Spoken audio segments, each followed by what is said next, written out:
عبداللہ ابن عمر جن کے پیچھے نماز پڑھتے تھے کیا وہ بھی شرک کرتے تھے؟ واللہ عالم۔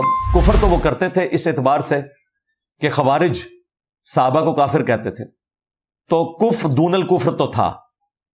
تو اب یہ شرک والی بحثیں تو آج شروع ہوئی ہیں۔ آپ کے علماء اور بزرگوں نے تو آپ کو یہ بتایا ہوا ہے کہ کسی دوسرے فرقے والے کے پیچھے نماز ہی نہیں ہوتی کیونکہ وہ بدعتی ہے۔ تو میں نے بدعتی کے پیچھے نماز تو ثابت کر دی نا۔ صحیح بخاری میں ہے حضرت عثمان کو جو لوگ شہید کرنے کے لیے آئے، اس وقت تو خیر شہید کرنے نہیں آئے تھے، وہ معصور کیا تھا، 695 نمبر حدیث ہے۔ حضرت عثمان سے پوچھا گیا تو انہوں نے فرمایا نمازیں انہی کے پیچھے پڑھو، نیکی کے کاموں میں ان کا ساتھ دو، برائی میں ان سے الگ رہو۔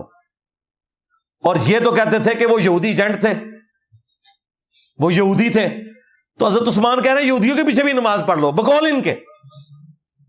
تو پھر بدعتی اور شرک تو چھوٹی چیز رہ گئی۔ ہمارے نزدیک ہر مسلمان اہل قبلہ، اہل کلمہ، ختم نبوت کا ماننے والا، اس کے پیچھے نماز درست ہے۔